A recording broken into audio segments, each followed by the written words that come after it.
Amém, amados? Se você quiser abrir aí comigo em Gênesis, capítulo 22, do verso 1 em diante. Vamos lá? Diz assim a palavra escrita. Passado algum tempo, Deus pôs Abraão à prova, dizendo-lhe: Abraão. Ele respondeu: eis-me aqui, Senhor. Então disse Deus: tome seu filho, o seu único filho, Isaque, a quem você ama, e vá para a região de Moriá. Sacrifique-o ali, como holocausto num dos montes que lhe indicarei. Na manhã seguinte, Abraão levantou-se e preparou o seu jumento. Levou consigo 2 de seus servos e Isaque, seu filho. Depois de cortar a lenha para o holocausto, partiu em direção ao lugar que Deus lhe havia indicado. No terceiro dia de viagem, sempre o terceiro dia, né, na Bíblia, Abraão olhou e viu o lugar ao longe. Disse ele a seus servos: fiquem aqui com o jumento, enquanto eu e o rapaz vamos até lá. Depois de adorarmos, voltaremos. Abraão pegou a lenha para o sacrifício e a colocou nos ombros de seu filho Isaque. E ele mesmo levou as brasas para o fogo e a faca. E caminhando os dois juntos, Isaque disse a seu pai Abraão: meu pai. Sim, meu filho, respondeu Abraão. Isaque perguntou: as brasas e as lenhas estão aqui, mas onde está o cordeiro para o sacrifício? Respondeu Abraão: Deus mesmo há de prover o cordeiro para o sacrifício, meu filho. E os dois continuaram a caminhar juntos. Quando chegaram ao lugar que Deus lhe havia indicado, Abraão construiu um altar e sobre ele arrumou a lenha. Amarrou seu filho, Isaque, e o colocou sobre o altar em cima da lenha. Então estendeu a mão e pegou a faca para sacrificar seu filho. Mas o anjo do Senhor o chamou do céu: Abraão, Abraão, eis-me aqui, respondeu ele. Não toque no rapaz, disse o anjo. Não lhe faça nada. Agora eu sei que você teme a Deus, porque não me negou seu filho, seu único filho. Abraão ergueu os olhos e viu um cordeiro preso pelos chifres num arbusto. Foi lá e pegou e o sacrificou como sacrifício, como holocausto em lugar de seu filho. Abraão deu àquele lugar o nome de: o Senhor proverá. Por isso até hoje se diz: no monte do Senhor se proverá. Até aqui. Título da mensagem de hoje para a mídia: o Natal de Abraão. Como já dissemos, o Natal é uma questão de fato, ela não é uma questão de data. Pouco importa a questão da data. O mundo convencionou comemorar dia 25 de dezembro.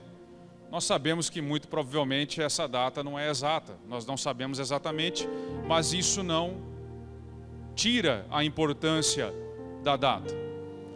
Porque desde o início do seu povo, essa questão, o fato do Natal, a espera do Messias, ele é esperado desde da primeira pessoa que foi chamada para iniciar o povo de Deus, ou seja, Abraão. Como vocês sabem, Abraão foi o primeiro homem que Deus levantou para recuperar um povo para si. E desde Abraão o Messias é esperado. Esse dia em que o Messias viria, que ele nasceria, libertaria Israel, libertaria as nações, é esperado desde sempre. Jesus, quando contendia com os fariseus, chegou a dizer: olha, Abraão viu o meu dia e ele se alegrou. Evangelho de João. Ou seja, Abraão viu o dia que eu nasceria e ele ficou feliz com a minha vinda.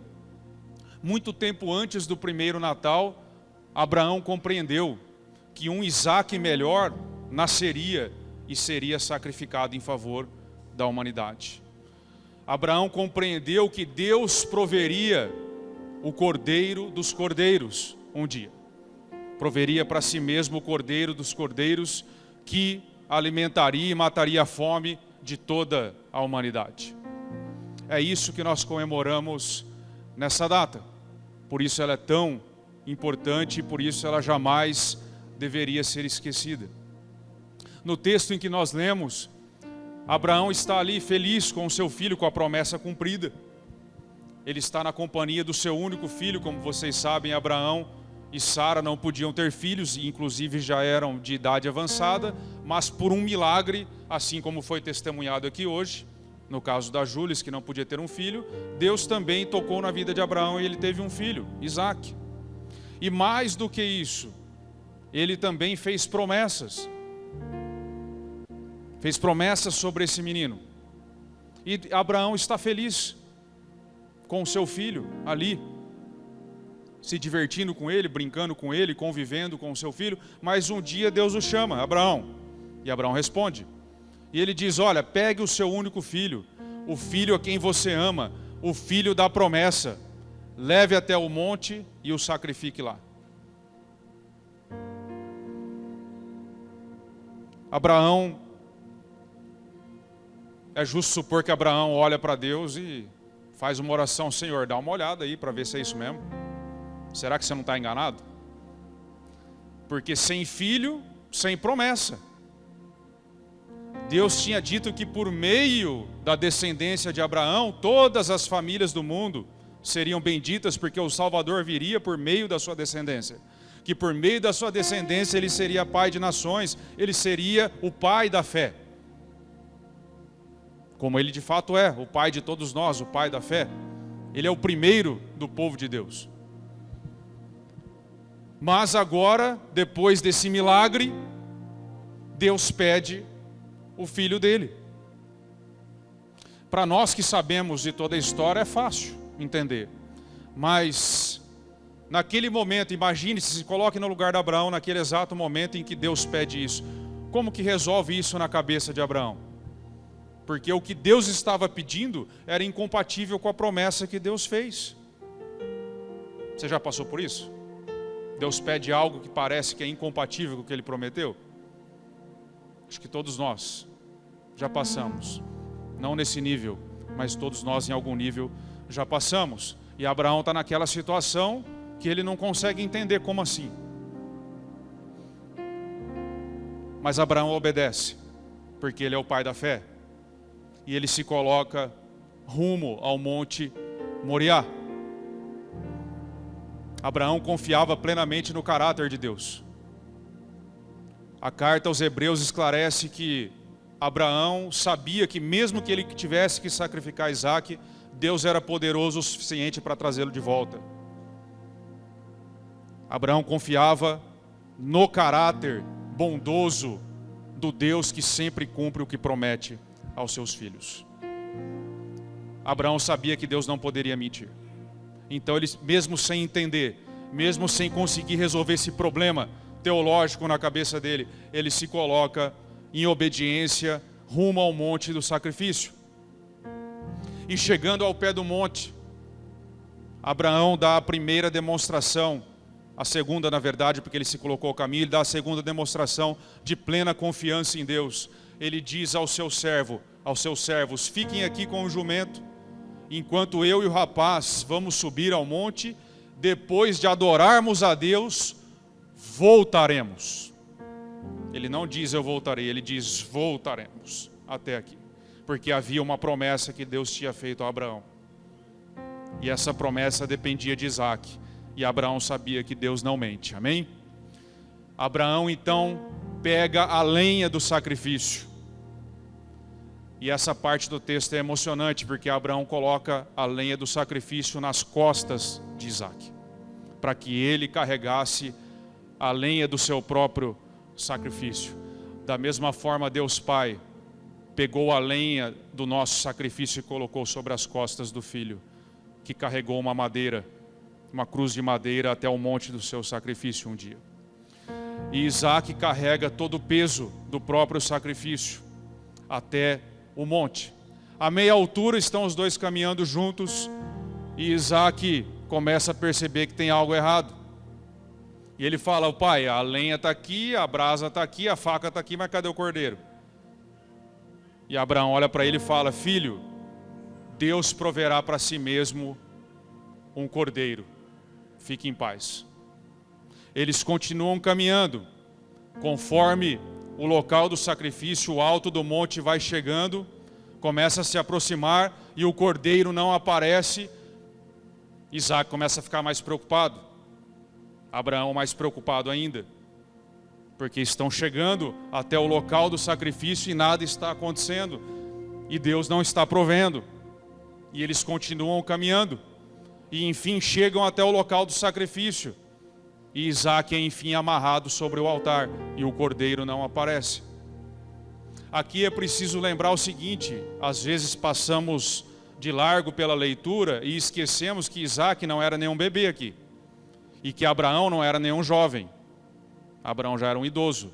E Isaque, pelos cálculos e pelos textos anteriores e pelo tipo de conversa que Isaque tem, ele era um jovem completamente capaz de se livrar das mãos de Abraão, com força suficiente.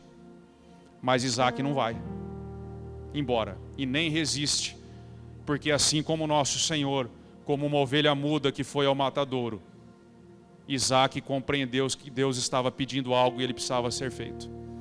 E ele, sem dizer nada, permite que seu pai o amarre no monte, no altar do sacrifício. Abraão amarra Isaque então com lágrima nos olhos. E Isaque, é justo supor que Isaque tenha feito uma oração parecida com a de Jesus: Senhor, se possível, passa de mim essa hora, esse cálice. E no momento então que o sacrifício iria acontecer, que Abraão levanta a mão contra o seu próprio filho, ele é interrompido pelo anjo do Senhor. Se a sua Bíblia for uma tradução boa, o anjo está com letra maiúscula, porque provavelmente é o próprio Senhor Jesus que está ali. E ele aparece e diz: Abraão, não faça nada contra o menino. Não faça nada. Agora eu sei que o seu coração está totalmente em mim. E Abraão, tremendo com a faca na mão e chorando de alegria, olha para trás e um cordeiro está preso. O cordeiro que o Senhor proveu. Isaque e Abraão se abraçam, comemoram juntos. Pai e filho se alegram juntos, assim como pai e filho se alegraram juntos na grande salvação que proveram para a humanidade. O cálice amargo da ira de Deus foi passado de Isaque, mas não foi passado do Filho de Deus. Disse Jesus: se possível, Pai, passa de mim esse cálice. Mas Deus Pai olhou para Jesus no Getsêmani e disse: filho, não é possível passar de você esse cálice. Não foi possível passar, porque Deus queria prover um cordeiro para nós. Porque o cordeiro dos cordeiros morreu, Isaque não precisou morrer, Isaque não precisou ser sacrificado. Eu e você não precisamos ser sacrificados. Abraão não precisou ser sacrificado, porque Deus proveu para si mesmo o cordeiro. E assim nós jamais precisássemos morrer. Quando João Batista está no Jordão e vê Jesus passar, o que ele diz? Eis aí o Cordeiro de Deus que tira o pecado do mundo. Pelo primeiro Adão, o pecado entrou no mundo e nos separou totalmente de Deus no Éden.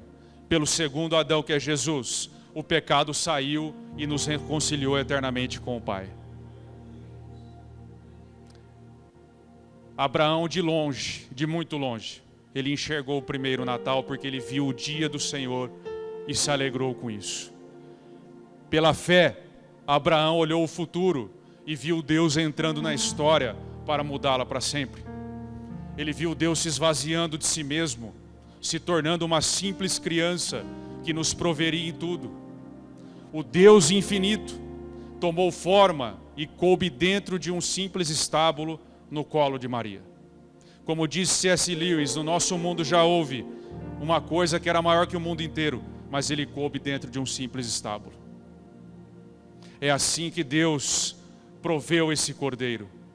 E naquela noite, como cantamos aqui, assim como todas as outras, porém diferentes de todas ao mesmo tempo, aquela criança nascida do mesmo modo que qualquer criança nasceu até hoje, porém esse nascimento totalmente diferente dos outros, porque pela primeira vez na história, naquela manjedoura, o Cordeiro dos Cordeiros foi oferecido à humanidade. O Cordeiro que mataria a nossa fome para sempre, que nos saciaria eternamente. E a confiança de Abraão, ela se cumpriu totalmente no primeiro Natal. Deus, enfim, proveu o verdadeiro Cordeiro para si. A dívida do pecado foi paga. A reconciliação com o Pai foi estabelecida. E Deus Filho e Deus Pai comemoram eternamente a salvação que eles proveram no monte do sacrifício. Amém? Vamos ver então aqui rapidamente o que esse Cordeiro nos provê, as principais coisas que Jesus nos provê. Deus proveu paz na tormenta. Esse menino que nasceu nos permite ter paz em meio às muitas tormentas que enfrentamos na vida. Vocês se lembram que Jesus disse: eu vos deixo a minha paz eu vos dou, eu não a dou como o mundo a dá. Existe uma paz que o mundo dá e existe outra paz que Deus dá. A paz que o mundo dá, ela pode ser perdida. A paz que o mundo dá, ela depende totalmente das circunstâncias. A paz que o mundo dá é frágil. O pastor Daniel falou aqui, depende de armas, depende de guerra. A paz do mundo é conquistada pela violência, pela força. Deus dá um tipo de paz e Deus dá outro tipo de paz. A paz que Deus dá não depende das circunstâncias. A paz que Deus dá depende apenas dEle. E por isso é que ela não muda. É por isso que ela não é tirada de nós. É por isso que ela é dada de um modo diferente. Vocês se lembram que teve um dia em que Jesus deu uma palavra a seus discípulos muito direta. Ele disse o seguinte: olha, vamos entrar nesse barco e vamos para outra margem do rio. Deus disse essa palavra. E no meio do caminho, uma forte tempestade alcança ali o barco dos discípulos de Jesus, ao ponto de quase naufragar o barco. E Jesus está dormindo, como vocês sabem, em meio a essa tempestade. Calmamente dormindo. Os discípulos, vocês se lembram também, eram marinheiros experientes, navegadores experientes, eram pescadores profissionais, e eles estão ali desesperados com a tempestade. Eles não eram nenhum amadores, e Jesus está dormindo. E a certa altura eles acordam Jesus e dizem: mestre, você não se importa que morramos? Como você pode estar dormindo? Você já falou para Deus assim: Deus, você não se importa? Você está dormindo, Senhor? Você não está vendo o que está acontecendo na minha vida? Olha a tormenta que me alcançou. E eles questionam Jesus, acordam Jesus desesperados. Só que Jesus dormia, não porque ele não se importava, obviamente, mas porque Jesus tinha a paz que o mundo não tem. Porque Jesus tinha o Pai plenamente nele, ele dormia em paz. Jesus sabia muito bem que aquela não era a hora dele. Não havia o que temer. E além disso, Jesus havia dito aos discípulos: olha, vamos para a outra margem. E Jesus os questiona: olha, vocês não têm fé? Por que vocês estão preocupados? Fé é o quê? Na minha palavra, que eu disse que iríamos ao outro lado. Não disse a vocês que chegaríamos até lá? Por que vocês estão com medo de naufragar? Jesus estava ensinando, dentre outras coisas, que quem tem o Pai, quem tem a palavra de Deus, tem uma paz que o mundo não pode dar, apesar das dificuldades. Porque Deus cria uma realidade à parte, de proteção, de significado, de propósito, de sentido para aqueles que são filhos. Nós enfrentamos os mesmos problemas que qualquer pessoa enfrenta, mas nunca enfrentamos da mesma maneira. Jesus enfrentava o tribunal penal romano nas mãos de Pilatos, mas ele sabia muito bem que a realidade dele era muito mais extraordinária que aquilo. Ele enfrentava o tribunal de Deus em nosso favor. Não era um simples processo. Para Pilatos era um simples processo. Naquela manjedoura onde Jesus nasce, para muitos era apenas uma criança nascendo, mas para aqueles anjos, para aqueles pastores não era. Para Simeão, que segurou Jesus no colo quando ele foi ser circuncidado no templo, e disse: Senhor, agora você pode despedir o seu servo em paz, os meus olhos viram a salvação. Não era qualquer criança. Deus cria uma realidade à parte para os seus filhos, tanto de proteção quanto de significado. A nossa vida, qualquer vida de um filho de Deus é extraordinária.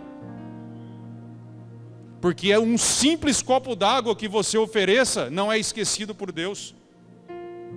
Tudo tem sentido para nós. Tudo faz sentido, porque existe um Deus nos observando, o Deus de toda a terra. Quem tem o Pai pode enfrentar as principais, as piores tempestades, dormindo, como Jesus dormia. Agora não se engane, se você dormir no meio de uma tempestade, você vai ser chamado de irresponsável também. Como Jesus foi, você não se importa? Mas é isso que Jesus está ensinando, além de edificar a fé dos seus discípulos. Ele disse, olha, vocês vencerão o mundo. A fé é a vitória que vence o mundo, é por meio dela. Não tenham medo, tenham bom ânimo. Então, quando as tempestades te alcançarem, faça como o nosso pai Abraão. Faça como ele. Diga com toda a confiança, no monte do Senhor, Deus proverá. Como sempre proveu. Nós vamos chegar em segurança a outra margem. Porque Deus disse que nós chegaríamos se nós estivermos firmados na palavra e tivermos o Pai e o Pai estiver em nós e nós nele, chegaremos ao outro lado. Amém? Segundo ponto, Deus proveu luz na escuridão. Esse menino nos ensinaria a ver no escuro, porque ele é a luz do mundo. João disse isso. Havia um cego chamado Bartimeu. Os evangelhos nos contam essa história. E ele era fisicamente cego, ele não enxergava com os olhos físicos, todavia, ele enxergava muito bem no escuro, Bartimeu. Ele enxergava com os olhos do coração. Porque quando Jesus está passando por ele, e ele percebe que é Jesus, ele grita, Jesus, filho de Davi, tenha misericórdia de mim. Ele chama Jesus de filho de Davi. Ele usa um título messiânico. Ele não usa Jesus de Nazaré, que era um nome comum. Ele não fala simplesmente Jesus, que era um nome super comum na época. Ele não chama Jesus de Senhor, que era um pronome de tratamento mais do que comum. Ele diz, Jesus, filho de Davi, você é o rei de Israel, o libertador, aquele que Israel espera para ser consolado. Você é o único que pode me curar, tenha misericórdia de mim. É isso que ele está dizendo. Ele enxergava muito bem, mais do que muita gente. Bartimeu não viu a princípio Jesus fisicamente, mas viu com os olhos do coração, com os olhos da fé. E ele grita a Jesus, e Jesus se compadece dele, porque não tem ninguém nessa face da terra que chegue aos pés de Jesus e diga, Jesus, tenha misericórdia de mim, e saia de mãos vazias. Não existe. Todos saem de mãos cheias se chegarem aos pés de Jesus. E Jesus pergunta a ele, o que você quer que eu te faça? Parece óbvio, mas Jesus pergunta, o que você quer que eu te faça, Bartimeu? E ele diz, eu quero ver, Senhor. O que Jesus responde? A tua fé te salvou. Amados, perceba uma coisa, o milagre em si, ele é importante, é óbvio. Por quê? O homem não enxergava, ele era excluído da sociedade.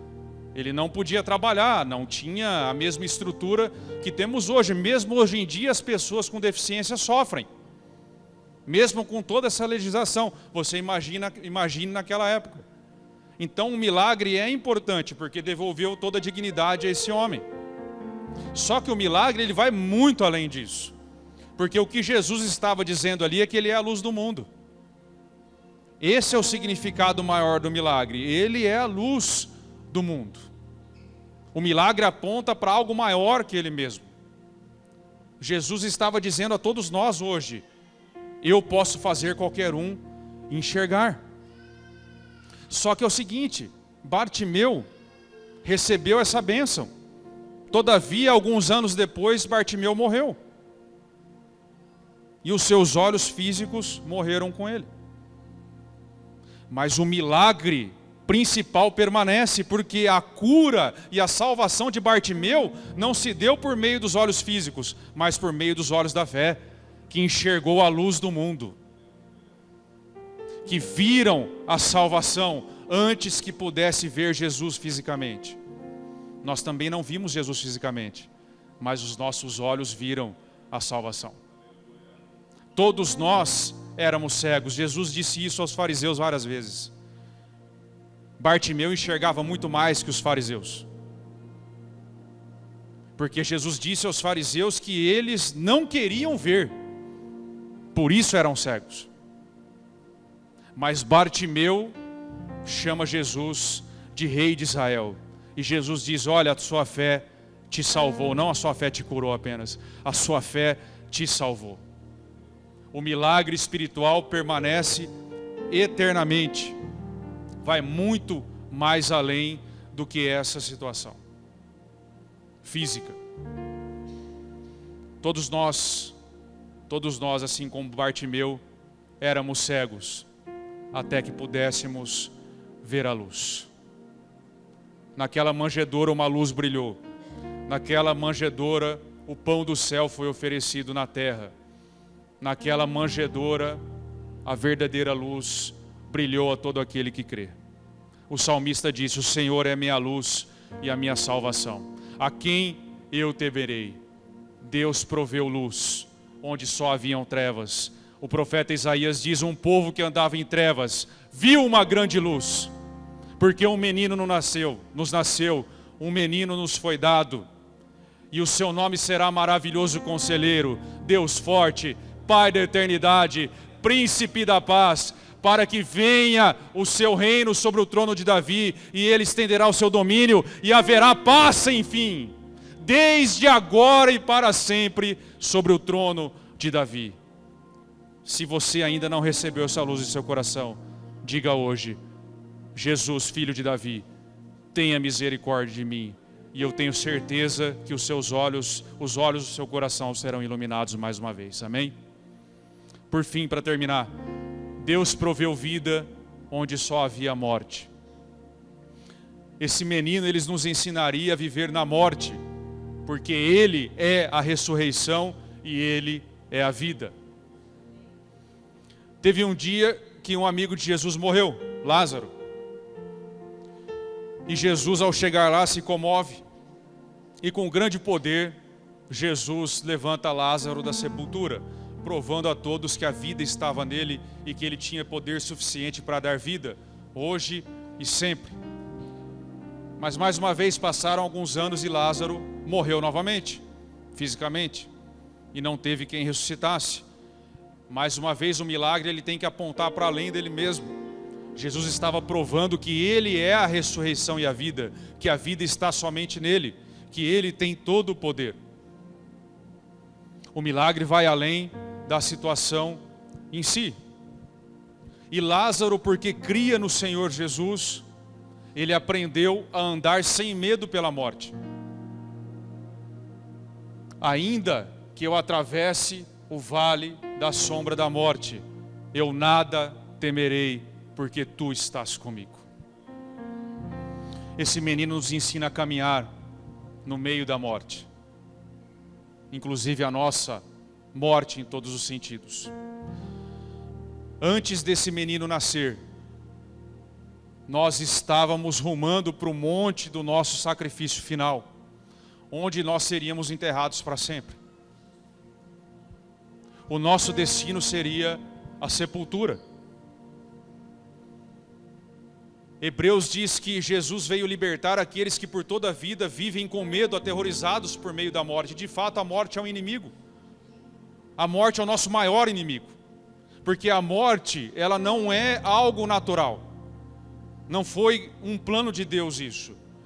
A morte, ela não é um fato natural, ela é um fato penal, é uma penalidade pelo pecado. Pecado dos nossos primeiros pais. Se comerem desse fruto, certamente morrerão. Por isso a morte é tão intragável, inaceitável para nós. Nós não queremos morrer em nenhum sentido. Nós não queremos que nada morra. Nós não queremos que as nossas emoções morram. Nós não queremos que os nossos relacionamentos morram. Nós não queremos que nada morra em nossa vida. Porque isso não é natural para nós. É uma penalidade, ela veio de fora para dentro. Essa penalidade invadiu o bom mundo criado por Deus. É uma invasão. É uma violência. Por conta de uma escolha mal feita lá atrás. E não adianta você ficar bravo com Adão, porque você teria feito pior. Não adianta querer reclamar com o seu primeiro pai. Ele fez o que era possível fazer. E sem Jesus, sem o segundo Adão, tudo para nós é morte. É uma estrada sem alegria, sem beleza, sem sentido. Na escuridão dos nossos próprios pensamentos, sem luz, sem referência. Tudo é um sacrifício até que esse menino nasça para nós. Tudo é uma canseira. Tem um poema do Mário Quintana que ele diz o seguinte: olha, repara bem na tristeza de algumas composições desse mundo. Ele diz assim: quando se vê já são 6 horas, quando se vê já é sexta-feira, quando se vê já é Natal, quando se vê já terminou o ano, quando se vê já não sabemos mais por onde andam nossos amigos, quando se vê já perdemos o amor da nossa vida, quando se vê já se passaram 50 anos e agora é tarde demais. É assim que boa parte dos artistas, dos compositores veem a vida, e eles estão certos. Porque se você não tiver Jesus, tudo é uma estrada triste, tudo é um rio de dores, tudo é um sacrifício, tudo é uma correria sem fim, tudo termina, tudo acaba. O amor termina, a amizade termina, tudo acaba sem Ele. Mas só não termina se esse menino nasceu para você e se você nasceu para esse menino também. Aí nada disso precisa terminar. Nada disso precisa terminar. Porque Ele promete que nós teremos um encontro ainda, em volta da sua mesa, no lar eterno que Ele tem preparado para nós. Porque esse menino nasceu, o Natal não precisa terminar. Nós não precisamos nos entristecer. Nós não precisamos morrer mais, porque Ele nos ensina a caminhar no meio da morte. Ele nos ensina a ter vida em meio à estrada escura da morte, em todos os sentidos. Com Ele, a estrada ganha sentido, ganha significado, ganha alegria, ganha beleza, porque Ele nos deu eternidade. Tudo é colocado nessa perspectiva e tudo ganha sentido. Nada vai terminar para aqueles que creem. Nós temos a vida eterna nele. Nós estamos numa época, que é o Natal, em que é difícil para muitas pessoas. Porque muitas pessoas começam a buscar recordações nostálgicas. E até se entristecem, morrem emocionalmente. Eu conheço pessoas que frequentemente voltam até a casa em que cresceram para olhar. E na sua cabeça fantasiam aqueles natais perfeitos que tínhamos quando éramos crianças, quando todos estavam lá. Mas se você parar bem para pensar, não era tão perfeito assim. Eu conversei com um amigo meu esses dias, ele falou sobre isso. Eu falei: cara, você lembra que naquele Natal nossos pais saíram na porrada? Não foi tão de paz assim como você está imaginando na sua cabeça. Mas deixa eu tentar dar um palpite para você que passa por isso, que é um palpite meu, tá? Não quero fazer doutrina, mas eu acho que eu posso estar certo nisso. Quando nós olhamos para trás, isso no Natal aflora, mas isso nós fazemos todo ano. Tem pessoas que fazem isso sempre. Você está procurando um momento perfeito, uma ceia perfeita. Você está procurando uma vida perfeita. Quando você volta lá na casa que você cresceu, na cidade que você cresceu, no túmulo de alguém, você está procurando reencontrar o que na sua cabeça existiu. De um passado perfeito, de um relacionamento perfeito, de algo que você entendeu que fazia muito sentido para você. Mas na verdade, esse momento perfeito, esse relacionamento perfeito, ele não está no seu passado, ele está no seu futuro. Jesus disse: eu não vou beber mais do fruto da videira, do vinho, a não ser quando beber do vinho novo com vocês no reino do meu Pai. A ceia perfeita é lá. Nós temos boas ceias hoje, de Natal inclusive. Mas a ceia perfeita, o momento perfeito, os relacionamentos perfeitos ainda nos aguarda. Jesus está nos aguardando para isso. E esse sentimento que te engana e te entristece e te mata emocionalmente, é o que Salomão percebeu e disse: Deus colocou no coração do homem o anseio pela eternidade. Então quando você busca no seu passado o momento perfeito, na verdade você está procurando no futuro. Você tem saudade do que não existiu ainda. Porque Deus colocou no seu coração um anseio pela eternidade. Deus colocou no seu coração saudades de coisas que ainda você não viveu, que te impulsionam para Ele, que te fazem, que te permitem fazer um comparativo com o que já existe. Existem bons relacionamentos que apontam para os relacionamentos perfeitos. Existem momentos bons que apontam para a vida perfeita. Então, se você quer olhar para esse momento, não busque mais no seu passado. Por dois motivos: ele não foi tão bom assim como você pensou, como você fantasia. Você fantasia isso. O que você viveu hoje vai ser o momento que você vai ficar lembrando amanhã. Então se liberta disso. Se liberta dessas memórias tristes, dessa morte emocional que aflora nessa época. E quando você estiver ceando, lembre-se que existe uma ceia perfeita, com amigos perfeitos, com os seus parentes perfeitos, com um Deus perfeito, com uma mesa posta que é perfeita, em que nós vamos nos alegrar eternamente com esse menino que nos nasceu. Amém? É isso o que Deus nos promete, é isso o que Ele nos entrega por meio do seu nascimento. Vida eterna. Ele nos ensina a vencer a morte. Ele nos ensina a ter vida nas nossas emoções, nos nossos relacionamentos, e inclusive quando fecharmos os olhos, não permaneceremos um segundo sequer na sepultura. Estaremos com Ele para sempre. Esse menino precisa nascer para você. Ele já nasceu para a humanidade, mas ele precisa nascer no seu coração também. Amém?